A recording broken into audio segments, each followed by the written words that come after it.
Hey, I'm Brian Van, SportbikeTracker.com, and today we're going to break down the GB Racing cover protector kit install on our 2015 through 18 STG Yamaha R3 project bike.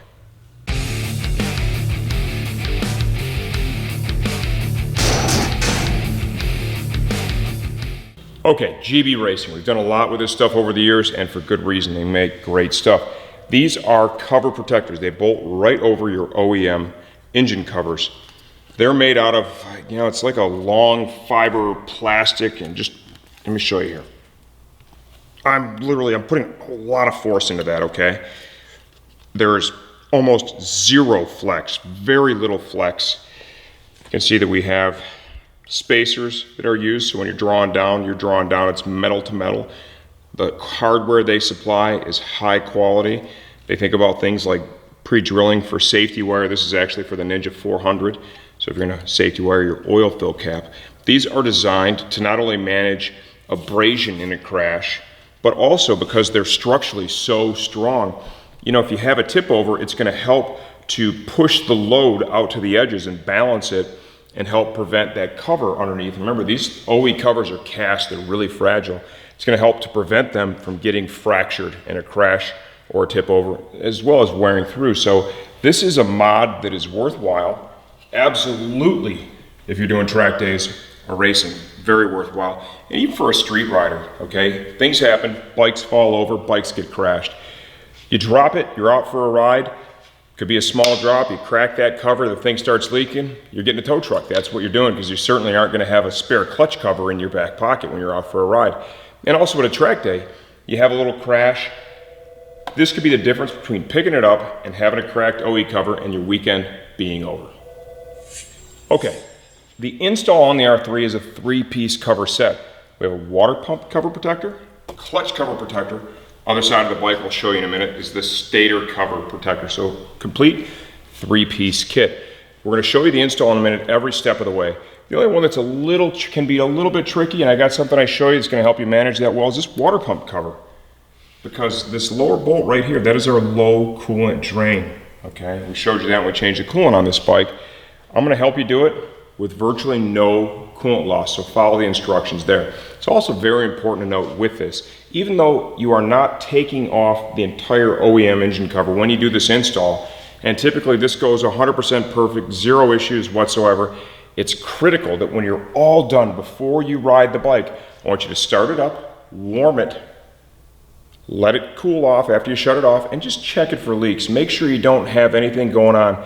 There is always that outside, way outside possibility that there's an issue, and you don't want to find that on the racetrack or when you're riding on the street.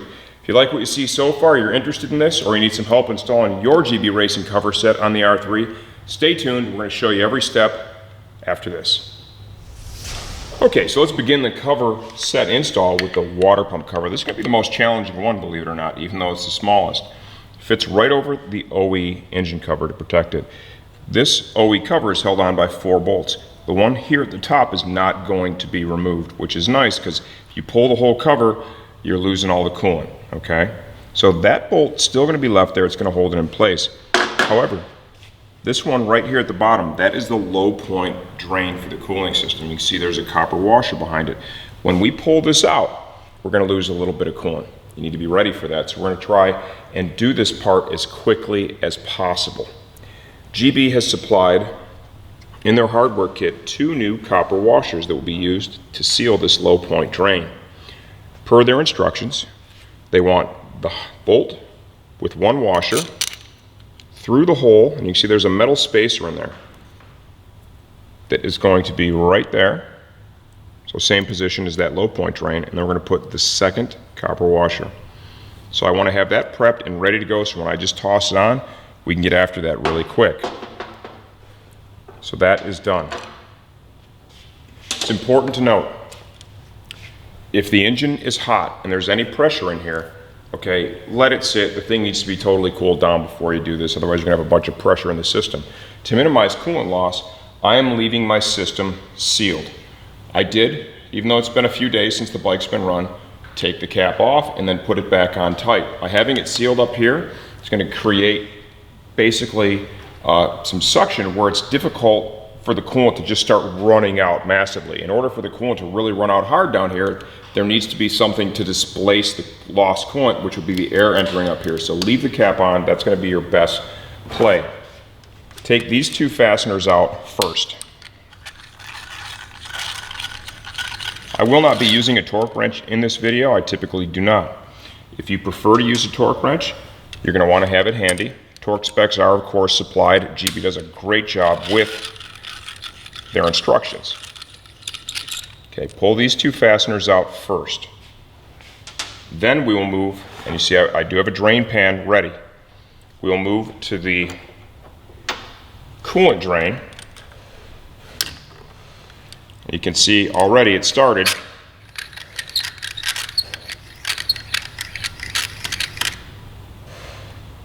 But having that radiator cap on is going to be super helpful. Okay, because it's going to hold it in there for the most part. Actually, almost all of it. We will double check, of course, after the fact, but man, that turned out pretty darn good. Even better than expected. So now I'm just gonna kind of get that seated.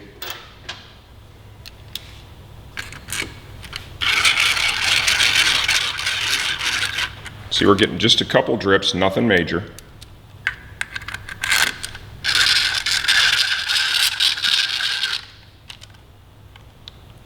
Now we'll begin to torque these all down. Nice and even here.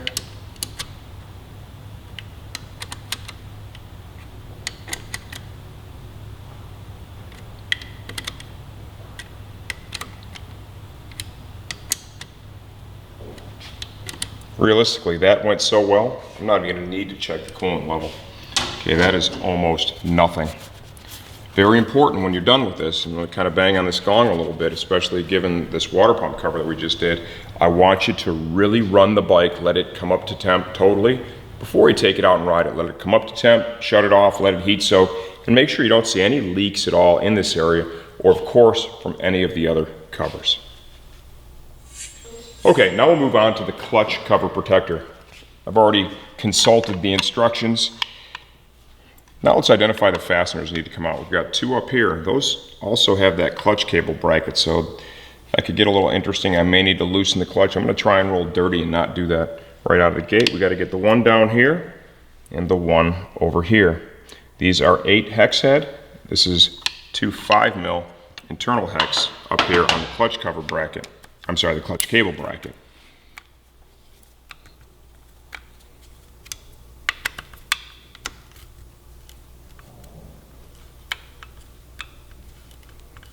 Just using a T-handle to get these out.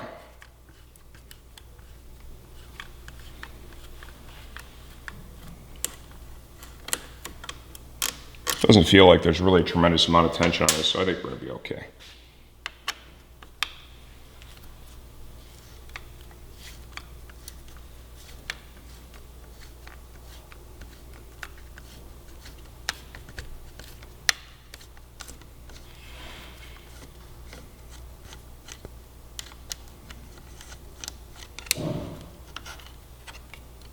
So, okay, and then we have right here, these are 8 hex.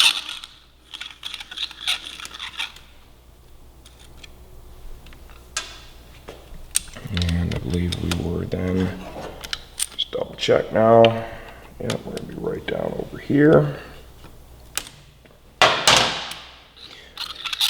There's enough other bolts in this cover, you should not experience any fluid loss here. Once again, it is important before you ride the bike to run it long enough to verify you do not have any oil leaks, okay? It looks like I'll be able to move my safety wire point. Right now I'm using this bracket here. The way I wired this up, it's reusable. I'll probably stick with that, but I could move it if I wanted to. These fasteners are all the same length, okay? So this is gonna be super easy. Just toss them in. I think we're gonna be okay there with our clutch cable.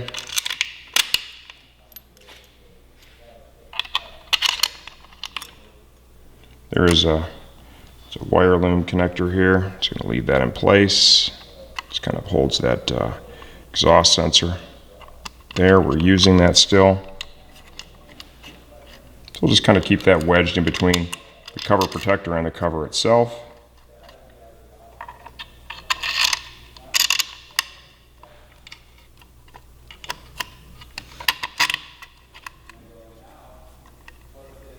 I'm going to start this one, just a quick thread or two.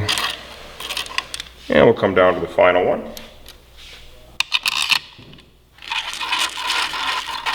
Okay, now, just like to kind of run them down, get them all seated.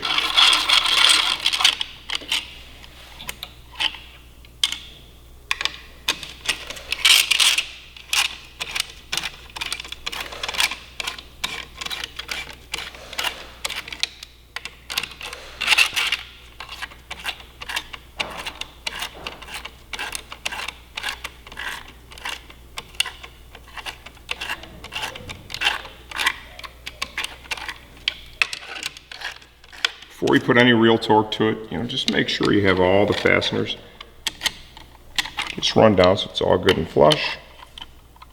Okay, now, using a crisscross pattern,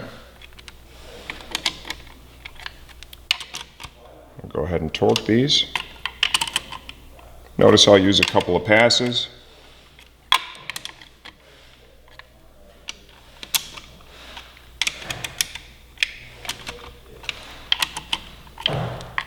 That all feels good. Probably just check a couple of the OEs while I'm at it.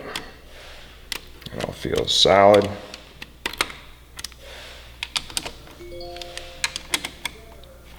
Okay, there you have it. We were able to do the clutch side too. We did not need to loosen the clutch cable at all. So here's our water pump and clutch cover protectors on the right side of the bike. Okay, now we'll move over to our stator cover protector. Let's look at the hardware here first. We do have 3 bolts that are the same length. That's 35 millimeters, and we have one that is 40. The 40 millimeter bolt goes right here, in that position right here. So pretty easy to remember. I'll just kind of separate them now. Throw this back up here super quick and just kind of eyeball it. So we got boom and boom. Let's go and remove all our stock fasteners.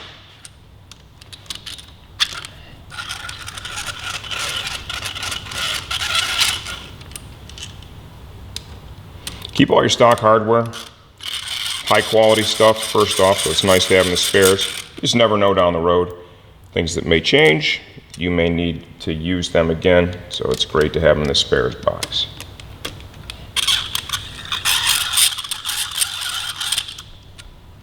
Should not experience any fluid loss here. Should be A-OK. Still, once again, run the bike before you ride it. Double check for leaks. Okay. All the way to the side. Slides right over. This stuff fits so good, man. They really have done a great job with these covers, and that material is super strong, like we talk about in the intro. Proven performance in crashing on the ground. And the kit options that they offer have been really popular, man. Super successful because you can get multiple protectors in one kit for a fair price. Run them down just enough to get them seated. No real torque yet.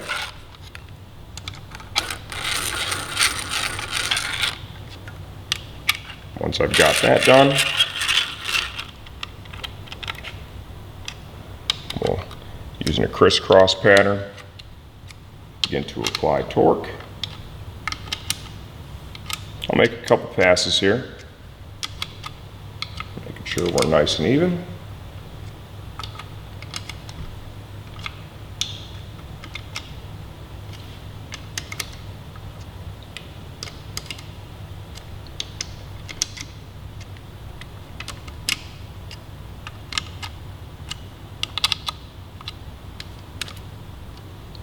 Just hit a couple of the OEs just while we're here. Those all feel good.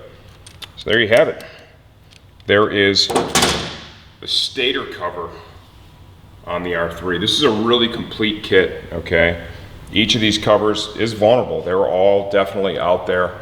It's an affordable kit. This has been really popular for this bike too. We sell quite a bit of this. This is actually something that we do keep in stock. Now that Max is riding on track more, getting a little faster, sooner or later it's probably gonna happen. This thing's probably gonna go skidding down the road, and it's gonna be nice to have it ready in case that happens, to try and minimize the damage. That's really the whole point of this stuff is, you know, if you crack an OE engine cover while you're out there and you don't have spares, your day's over or your weekend's over, and this stuff goes a long way towards helping prevent that from happening to you. This is the GB Racing engine cover protector install on our 2015 through 18 STG Yamaha R3 project bike.